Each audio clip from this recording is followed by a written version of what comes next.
Generic greetings! Redcon is a fort building and battle game, and when it came out on Steam the other day, I looked at it and alarm bells immediately started to ring because I saw the scale of the UI and assumed immediately that it was a mobile port. Now, after looking into it, it has been out for iOS, Android, and Windows Store, if anyone even cares about that these days, for quite some time, so that was enough for me to not bother with it, but I reconsidered because the idea of making a fort, building it with parts, and then fighting with it was so good I thought I'm going to have to give it a go. So I got it for Android because I've got a tablet and it's free to play, so I tried it and then bought the game. There's no freemium BS or microtransaction stuff or coins or anything like that. There's no this is the best deal package where it costs you $69, none of that crap. You just pay X amount of money, a couple of quid, and you get everything in the game. And I did that and I put about 15 hours into the Android version. I'm loving it, and I thought I'm going to have to get the Steam version to compare the two. I have done that, that's what you're seeing here, and I'm going to show you a bit of it. We're going to do some fort building, some fort battling, and then I might get onto a comparison later on, but the TLDR is that if you get it on Steam, everything's in there. There's nothing else needed to buy. It's just what you buy is the full game. So anyway, let's go for some fort building. I'm on 10% of the overall war progress. Bear in mind that every level is a percentage, so there'll be 100 levels, or maybe 99 levels, because maybe the first level is start at 1%. I don't know. There's a lot of levels. You also have a overall like rank, which is I'm currently a level 3. Now, every time you level up, you'll get access to different weapons and parts and utilities, things like that. Also, when you complete a mission, there's a chance for you to get a perk and that sort of thing, and also you get some money, which is what you use to buy these weapons and utilities and such. So speaking of weapons, actually what I'll do, I'm going to rip off all of these. This is my fort on the left hand side. Pull all the points off. There we go.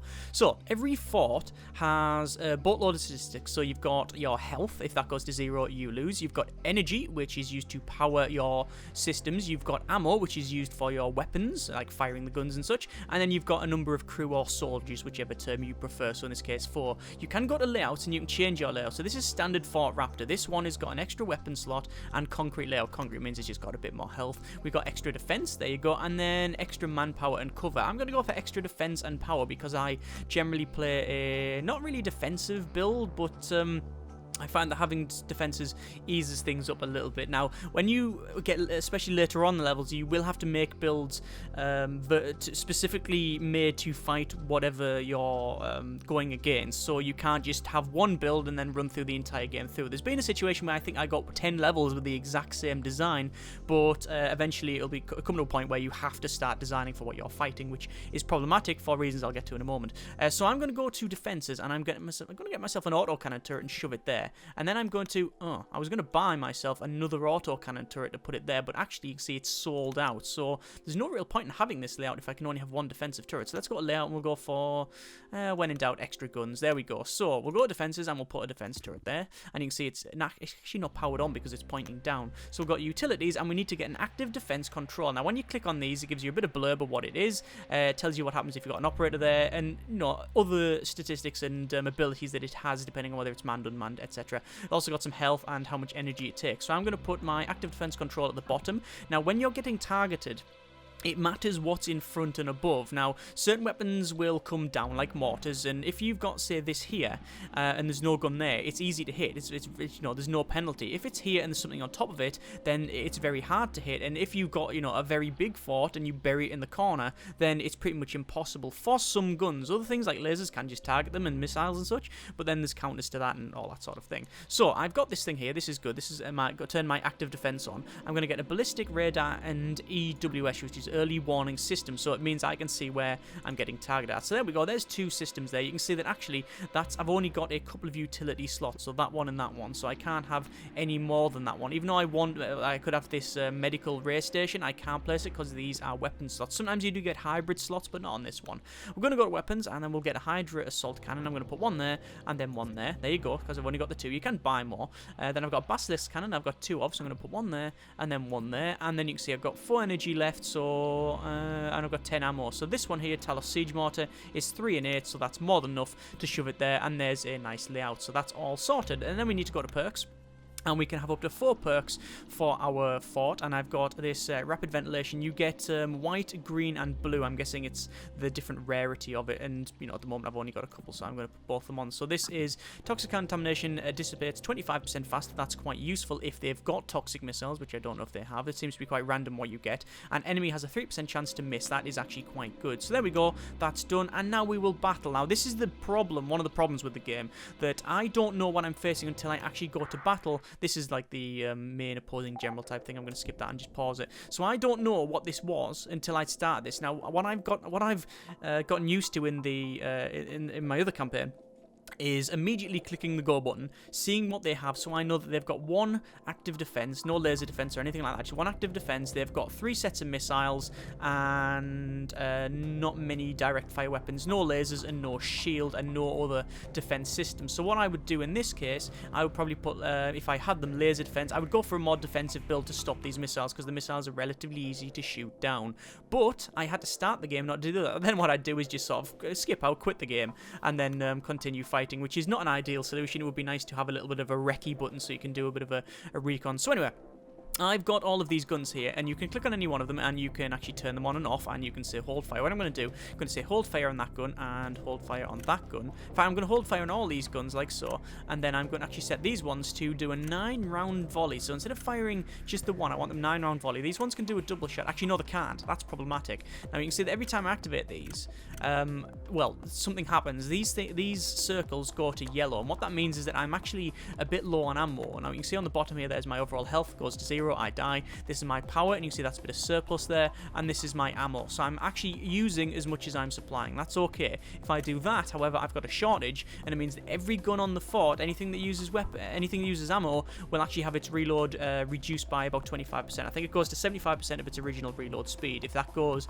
to about half, then you get down to 50%, and then to 25%, it just doesn't even fire. So I'm not going to turn that double shot on. What I'm going to do, though, I'm going to target something. So 75% chance to hit that gun. I'm going to then target that there, and then these ones can also probably target actually that one there. Now, what I want to do, I want to take that out, and then drill down to this, because if I try and target that, you can see it's 50% chance to miss, so I don't really want to do that.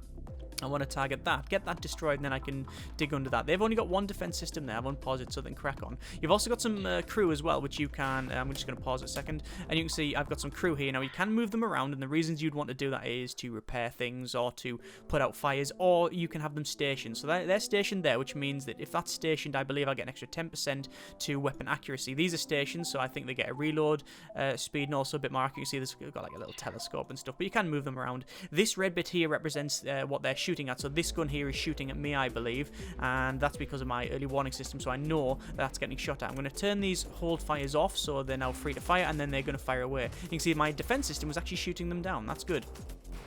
There we go. Actually, I didn't retarget this mortar, so I'll retarget it to about there.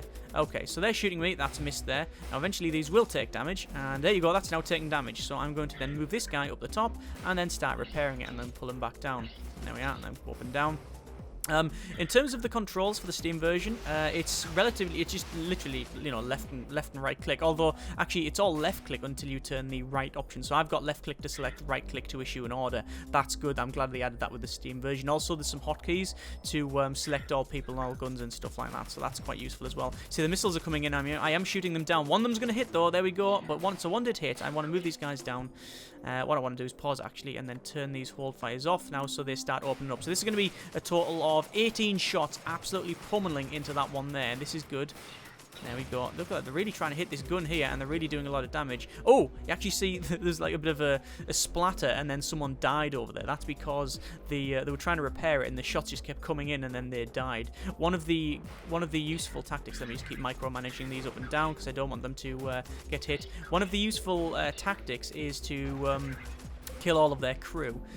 Which is useful. Let me just retarget these guns, so we're all going to target down there. What I'm going to do is have these two guns on like a just keep supporting fire. Now you can see these guys are trying to repair them. I don't want them to do that. I could retarget the guns somewhere else, but what I want to do is keep a barrage going to not only damage the crew, so they have to keep either running out or take the hits, but also keep the health down on it. I'll retarget this gun, however, to the back to probably their mortar actually because of reasons.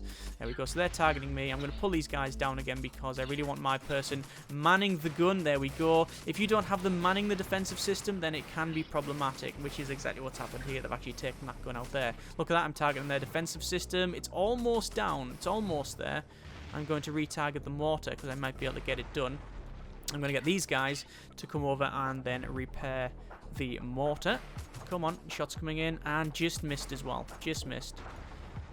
No, they're still tagging me. It's still hurting. And there's their missiles coming in. I've got outgoing. Here it comes. Damn it, it keeps missing. What percentage is it on? 75% chance, and it's missed twice. Press spacebar to pause the game, by the way, and you will. I do find that I pause it a lot.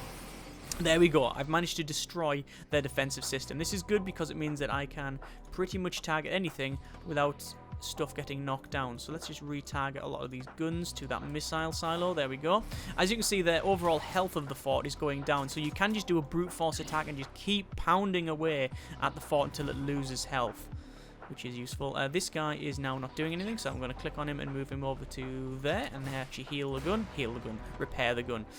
So where's that targeting? That's targeting there, that's targeting there. I wanted to target because you see that guy's almost finished that gun. Once it's repaired, it goes to half health, so I'm just going to keep it going down, although there are some reasons why you would want them to fully repair it, because when they repair it, well, when this gets up to full, it repairs at half health, which means then you can just destroy it again, so all of their work is pretty much for naught. But you also get a perk, and then there's one perk on my other save where it is every time you destroy something, you get, look at that, I've killed all but one of the crew there, and that guy's on pretty much no health anyway. Yeah, there'd be, I think there was a perk that I've got that is something along the lines of every time you destroy a system, you get a 9% increase. You get a 9% reload boost immediately to your guns. So I just keep on destroying a couple of systems, and you can actually get your guns firing very, very, very quickly. So anyway, still getting targeted. That gun's damaged. I'm going to then repair this one. I don't really need to do that now because they don't actually have the firepower, to be fair, to take anything out now. So I'm not even going to worry about it, because the missiles, they're not going to do anything now. There's nothing they can do with their missiles. I can easily take them out, and there we go. That is an easy win, although the missile's going to hit still. Bang, there we go. Today's fort destroying beverage is a nice cup of tea, by the way. We've made it. We're alive. Thank you, Sergeant. So victory, annihilation. There's my score. Victory via annihilation. You also get ones by capture and attrition, things like that. Some credits and some experience. And we've got a new perk, which is a Lex Storm, Hydra and Basilisk. Yeah, Basilisk missiles. Cannons deal 5% damage. Excellent. And I've leveled up, so I get the siege cannon and a munitions depot. This is useful. So, you are forcing me to come for you the hard way, so be it. Apparently he's just having a night. He's just a bit mad, bro.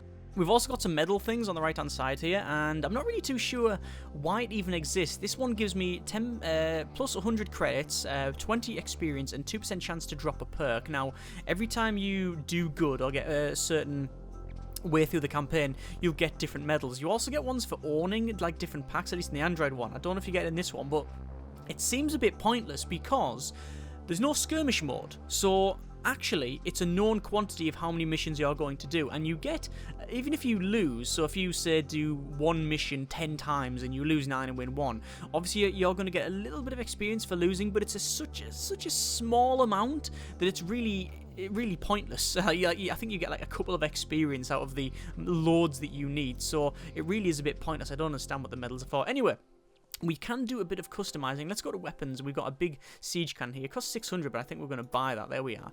And then what I want to do is probably pull that off, move it over to there, and you can actually see I'm on 0 extra energy and +1 weapons. That's okay. +1 ammunition. We're going to battle this one. So, welcome, blah, blah, blah, airbase. So, this is sort of still in the tutorial type stage. We're still getting introduced to new parts, but even going through the campaign at like sort of 50-60%, you're still getting introduced to new parts and stuff, so that's all good.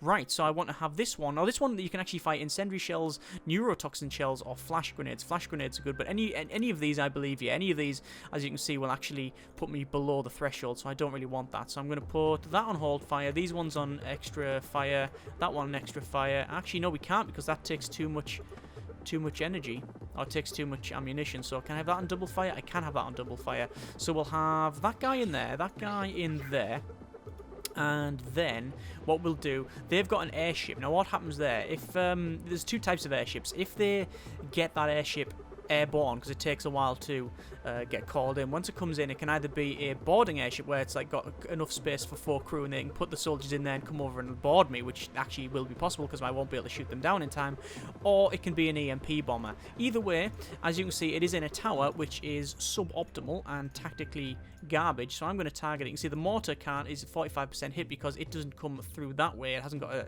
a proper shell trajectory. Well, its trajectory is up and over, so I'm just going to target the top there, and actually I'll probably target their defensive systems like that. Right, unpause, and we will crack on. There shouldn't be much for me to order around here. It should just be an automated crack on, and all of the cannons are just going to start firing in any particular order which way. There we go. So I'm really starting to bomb the crap out of that thing. There you go. Now I'm going to get hit back quite hard. Actually, what I need to do is to turn that off so it fires as well. There we are. Turn them off so they can fire their guns. There you go, there's them shots coming in. Bang, bang, bang. That's starting to hit. And I've destroyed it immediately. It didn't take long, really, did it? Let's just target their front gun here because why not? I don't really need to keep pounding into that. As long as it's destroyed, I'm not really too bothered. I'm also keeping pressure on this because every time you do damage to something, it's not that it's really garbage. What I'm going to do is move this guy into there because actually I'm going to move him down the bottom because as you can see he's taking a lot of hits, and if I put him down the bottom things do heal up over time. Yeah, what I want to do is keep pressure on this because every time they take damage the person manning it will then move to repair whatever that is. So he's now the person, instead of manning this part, he's then now repairing it, which means that he loses efficiency because it's not manned. This is good. So there we go. Just keep pounding away, and it's actually doing very, very, very well. And I think we'll target. Oh yeah, we can target the defensive system now, as you can see, because the trajectory would go through there. This is fine. So all of these. Like I said, there actually was a patch, I believe, well, as of the time recording, yesterday, for selecting all weapons and stuff, but I don't know what it is. I've actually fast-forwarded it, which we don't want to do. You can press F to speed up to ×2, I don't really care about that one, and that gun at the front's now been put back up and running, so I don't really want that, so I'm just going to start firing away there. So, I could, if I want, put a shredder bomb in here. No, I can't. Yeah, weapons consuming more power than I've got. Shredder bombs are really great because they are just like a big bucket of nails that land and then go and just, you know, kick the crap out of all of the people in there. And that's quite useful for killing all of the crew. And since they've got 2 guys in there repairing, if I could keep putting that in there, I'd end up killing loads of crew, or they have to run away. So, yeah, that's useful to me. But, at the moment, can't really do anything. I'm just retargeting the guns here. And what we're going to do is actually start repairing some stuff. So this is good. Taking out... Ah, there we go. There's their fuel. Sorry, their ammo hoists down. So it actually sets on fire straight away because it is, after all, ammo. And we will then retarget all of the guns here. These first couple of missions are relatively easy if you... once you go back and play it a bit more, you understand, well, actually, this is a very easy fight because of reasons, and you can just pick like I wouldn't even say the optimal setup because I don't really have enough. There's not many options at this point for different guns. I mean, there's it is still sort of teaching me how to do things, but it's mainly about the order of targeting things and switching switching around and weapons and stuff and moving what you're targeting. So I'm now going to target this thing again. This is their airship caller inner. That's the technical term, by the way.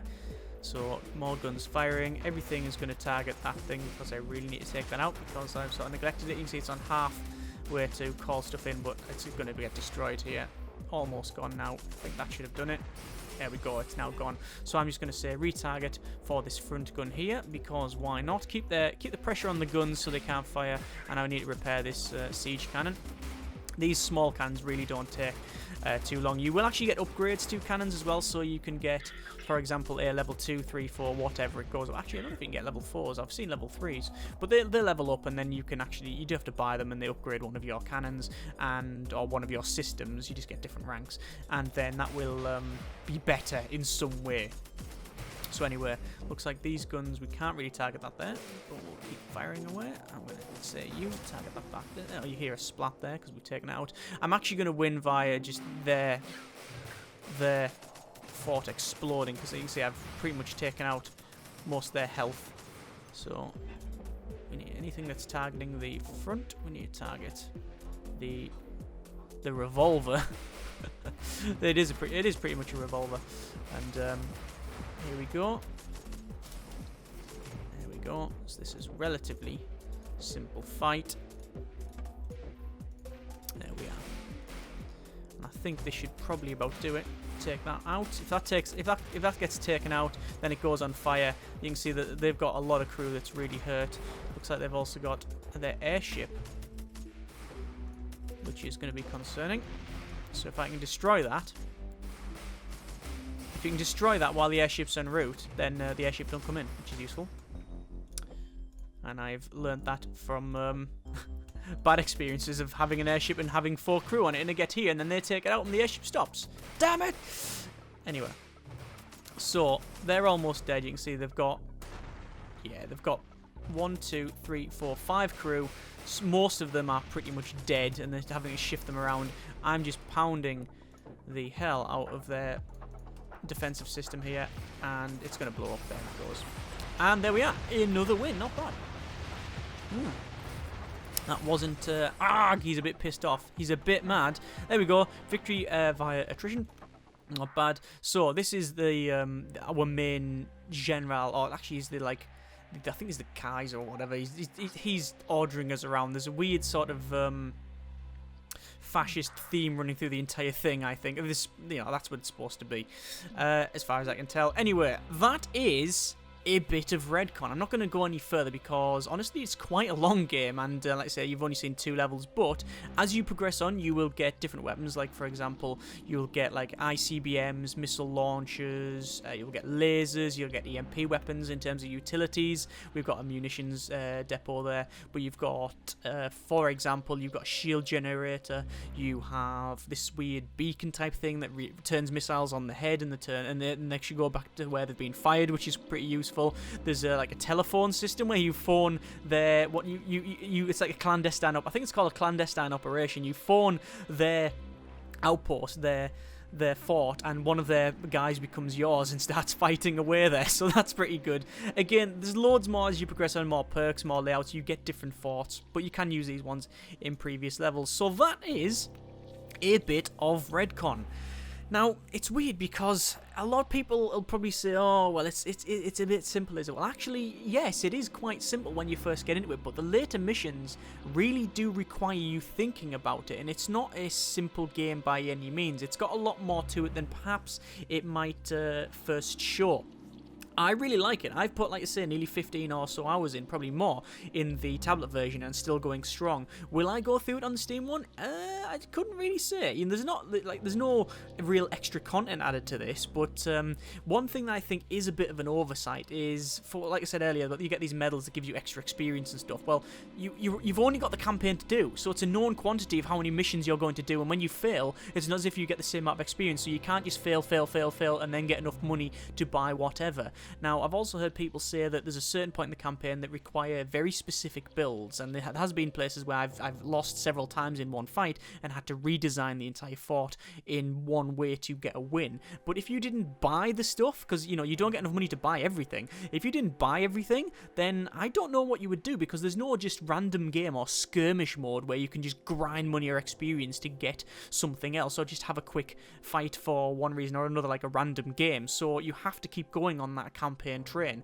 So that's a bit of an oversight. I would like to see a skirmish system in it, or just a random battle. That would be nice. Or even going back to play old missions for experience would be, or money or whatever, would be nice, so then you can buy more stuff. Either way, though, not really going to knock it too much. It's something that, it is what it is. I like it. I can't say anything more than that. It's a fun little game, and it seems to be fairly honest. It's not full of any freemium BS or anything like that, like say on the Android stuff. So overall, can recommend if you like what you see. Links in the description so you can check it out yourself. Some people, like I say, are not really going to be too bothered with its support, but it works fine and it is still fun. As always, thanks very much for watching. Take care, and generic partings.